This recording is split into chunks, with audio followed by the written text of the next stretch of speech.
英語聞き流しリスニング、英語テキストと MP3 音声ダウンロードは、ホームページからご利用いただけます。88thpp.com、88thpp.com。 Chapter 15 A Telegram. November is the most disagreeable month in the whole year, said Margaret, standing at the window one dull afternoon, looking out at the frostbitten garden. That's the reason I was born in it, observed Joe pensively, quite unconscious of the blot on her nose. If something very pleasant should happen now, we should think it a delightful month, said Beth, who took a hopeful view of everything, even November. I dare say, but nothing pleasant ever does happen in this family, said Meg, who was out of sorts. We go grubbing along day after day, without a bit of change, and very little fun. We might as well be in a treadmill. My patience, how blue we are, cried Joe. I don't much wonder, poor dear, for you see other girls having splendid times, while you grind, year in and year out. Oh, don't I wish I could manage things for you as I do for my heroines. You're pretty enough and good enough already, so I'd have some rich relation leave you a fortune unexpectedly. Then you dash out as an heiress, scorn everyone who has slighted you, go abroad, and come home my lady something in a blaze of splendor and elegance. People don't have fortunes left them in that style nowadays, men have to work and women marry for money. It's a dreadfully unjust world, said Meg bitterly. Joe and I are going to make fortunes for you all. Just wait 10 years, and see if we don't, said Amy, who sat in a corner making mud pies, as Hannah called her little clay models of birds, fruit, and faces. Can't wait, and I'm afraid I haven't much faith in ink and dirt, though I'm grateful for your good intentions. Meg sighed, and turned to the frostbitten garden again. Joe groaned and leaned both elbows on the table in a despondent attitude, but Amy spat it away energetically, and Beth, who sat at the other window, said, smiling, 2 pleasant things are going to happen right away. Mommy is coming down the street, and Laurie is tramping through the garden as if he had something nice to tell. In they both came, Mrs. March with her usual question, any letter from father, girls? And Laurie to say in his persuasive way, won't some of you come for a drive? I've been working away at mathematics till my head is in a muddle, and I'm going to freshen my wits by a brisk turn. It's a dull day, but the air isn't bad, and I'm going to take Brooke home, so it will be gay inside, if it isn't out. Come, Joe, you and Beth will go, won't you? Of course we will. Much obliged, but I'm busy. And Meg whisked out her workbasket, for she had agreed with her mother that it was best, for her at least, not to drive too often with the young gentleman. We 3 will be ready in a minute, cried Amy, running away to wash her hands. Can I do anything for you, Madam Mother? Asked Laurie, leaning over Mrs. March's chair with the affectionate look and tone he always gave her. No, thank you, except call at the office, if you'll be so kind, dear. It's our day for a letter, and the postman hasn't been. Father is as regular as the sun, but there's some delay on the way, perhaps. A sharp ring interrupted her, and a minute after Hannah came in with a letter. It's one of them horrid telegraph things, Mum, she said, handling it as if she was afraid it would explode and do some damage. At the word telegraph, Mrs. March snatched it, read the 2 lines it contained, and dropped back into her chair as white as if the little paper had sent a bullet to her heart. Laurie dashed downstairs for water, while Megan and Hannah supported her, and Joe read aloud, in a frightened voice. Mrs. March. Your husband is very ill. Come at once. S. Hale. Blank Hospital, Washington. How still the room was as they listened breathlessly, how strangely the day darkened outside, and how suddenly the whole world seemed to change as the girls gathered about their mother, feeling as if all the happiness and support of their lives was about to be taken from them. Mrs. March was herself again directly, read the message over, and stretched out her arms to her daughters, saying, in a tone they never forgot, I shall go at once, but it may be too late. Oh, children, help me to bear it. For several minutes there was nothing but the sound of sobbing in the room, mingled with broken words of comfort, tender assurances of help, and hopeful whispers that died away in tears. Poor Hannah was the first to recover, and with unconscious wisdom she set all the rest a good example, for with her, work was panacea for most afflictions. The Lord keep the dear man. I won't waste no time cryin', but get your things ready right away, Mum, she said heartily, as she wiped her face on her apron, gave her mistress a warm shake of the hand with her own hard one, and went away to work like 3 women in one. She's right, there's no time for tears now. Be calm, girls, and let me think. They tried to be calm, poor things, as their mother sat up, looking pale but steady, and put away her grief to think and plan for them. Where's Laurie?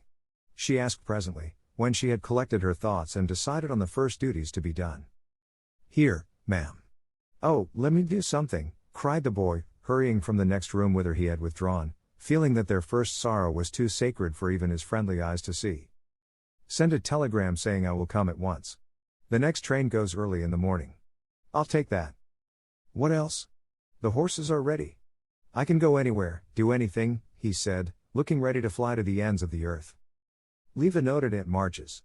Joe, give me that pen and paper. Tearing off the blank side of one of her newly copied pages, Joe drew the table before her mother, well knowing that money for the long, sad journey must be borrowed, and feeling as if she could do anything to add a little to the sum for her father. Now go, dear, but don't kill yourself driving at a desperate pace. There is no need of that. Mrs. March's warning was evidently thrown away, for 5 minutes later Laurie tore by the window on his own fleet horse, riding as if for his life. Joe, run to the rooms, and tell Mrs. King that I can't come. On the way get these things. I'll put them down, they'll be needed and I must go prepared for nursing. Hospital stores are not always good. Beth, go and ask Mr. Lawrence for a couple of bottles of old wine. I'm not too proud to beg for father. He shall have the best of everything. Amy, tell Hannah to get down the black trunk, and Meg, come and help me find my things, for I'm half bewildered. Writing, thinking, and directing all at once might well bewilder the poor lady, and Meg begged her to sit quietly in her room for a little while, and let them work. Everyone scattered like leaves before a gust of wind, and the quiet, happy household was broken up as suddenly as if the paper had been an evil spell. Mr. Lawrence came hurrying back with Beth, bringing every comfort the kind old gentleman could think of for the invalid, and friendliest promises of protection for the girls during the mother's absence, which comforted her very much. There was nothing he didn't offer, from his own dressing gown to himself as escort.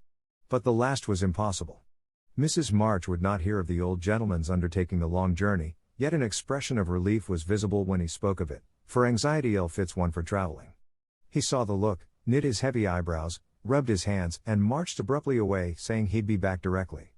No one had time to think of him again till, as Meg ran through the entry, with a pair of rubbers in one hand and a cup of tea in the other, she came suddenly upon Mr. Brooke. I'm very sorry to hear of this, Miss March, he said, in the kind, quiet tone which sounded very pleasantly to her perturbed spirit. I came to offer myself as escort to your mother. Mr. Lawrence has commissions for me in Washington, and it will give me real satisfaction to be of service to her there. Down dropped the rubbers, and the tea was very near following, as Meg put out her hand, with a face so full of gratitude that Mr. Brooke would have felt repaid for a much greater sacrifice than the trifling one of time and comfort which he was about to take. How kind you all are. Mother will accept, I'm sure, and it will be such a relief to know that she has someone to take care of her. Thank you very, very much. Meg spoke earnestly, and forgot herself entirely till something in the brown eyes looking down at her made her remember the cooling tea, and lead the way into the parlor, saying she would call her mother. Everything was arranged by the time Laurie returned with a note from Aunt March, enclosing the desired sum, and a few lines repeating what she had often said before, that she had always told them it was absurd for March to go into the army, always predicted that no good would come of it, and she hoped they would take her advice the next time. Mrs. March put the note in the fire, the money in her purse, and went on with her preparations, with her lips folded tightly in a way which Joe would have understood if she had been there. The short afternoon wore away. All other errands were done, and Meg and her mother busy at some necessary needlework, while Beth and Amy got tea, and Hannah finished her ironing with what she called a slap and a bang, but still Joe did not come. They began to get anxious, and Laurie went off to find her, for no one knew what freak Joe might take into her head. He missed her, however, and she came walking in with a very queer expression of countenance, for there was a mixture of fun and fear, satisfaction and regret in it, which puzzled the family as much as did the roll of bills she laid before her mother, saying with a little choke in her voice, "That's my contribution toward making father comfortable and bringing him home." "My dear, where did you get it?" $25. "Joe, I hope you haven't done anything rash?" "No, it's mine honestly. I didn't beg, borrow, or steal it. I earned it, and I don't think you'll blame me, for I only sold what was my own."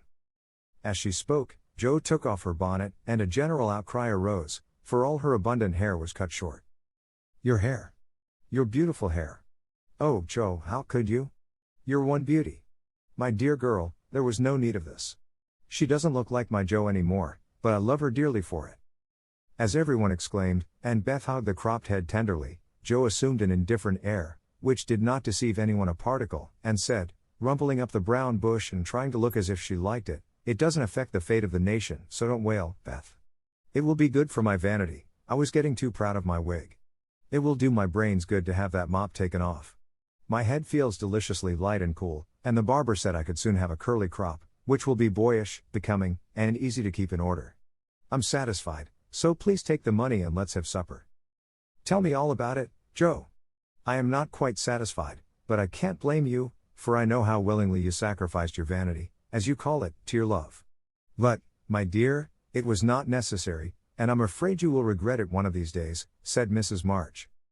"No, I won't," returned Joe stoutly, feeling much relieved that her prank was not entirely condemned. "What made you do it?" asked Amy, who would as soon have thought of cutting off her head as her pretty hair. "Well, I was wild to do something for father," replied Joe, as they gathered about the table, for healthy young people can eat even in the midst of trouble. "I hate to borrow as much as mother does, and I knew Aunt March would croak, she always does, if you ask for a ninepence. Meg gave all her quarterly salary toward the rent, and I only got some clothes with mine, so I felt wicked, and was bound to have some money, if I sold the nose off my face to get it." "You needn't feel wicked, my child. You had no winter things and got the simplest with your own hard earnings," said Mrs. March with a look that warmed Joe's heart. "I hadn't the least idea of selling my hair at first, but as I went along I kept thinking what I could do, and feeling as if I'd like to dive into some of the rich stores and help myself. In a barber's window I saw tails of hair with the prices marked, and one black tail, not so thick as mine, was $40. It came to me all of a sudden that I had one thing to make money out of, and without stopping to think, I walked in, asked if they bought hair, and what they would give for mine." "I don't see how you dared to do it," said Beth in a tone of awe. "Oh, he was a little man who looked as if he merely lived to oil his hair. He rather stared at first, as if he wasn't used to having girls bounce into his shop and ask him to buy their hair. He said he didn't care about mine, it wasn't the fashionable color, and he never paid much for it in the first place. The work put into it made it dear, and so on. It was getting late, and I was afraid if it wasn't done right away that I shouldn't have it done at all, and you know when I start to do a thing, I hate to give it up. So I begged him to take it and told him why I was in such a hurry. It was silly, I dare say, but it changed his mind, for I got rather excited, and told the story in my topsy-turvy way, and his wife heard, and said so kindly, 'Take it, Thomas, and oblige the young lady. I'd do as much for our Jimmy any day if I had a spire of hair worth selling.'" "Who was Jimmy?" asked Amy, who liked to have things explained as they went along. "Her son," she said, "who was in the army. How friendly such things make strangers feel, don't they? She talked away all the time the man clipped, and diverted my mind nicely." "Didn't you feel dreadfully when the first cut came?" asked Meg, with a shiver. "I took a last look at my hair while the man got his things, and that was the end of it. I never snivel over trifles like that. I will confess, though, I felt queer when I saw the dear old hair laid out on the table, and felt only the short rough ends of my head. It almost seemed as if I'd an arm or leg off. The woman saw me look at it, and picked out a long lock for me to keep.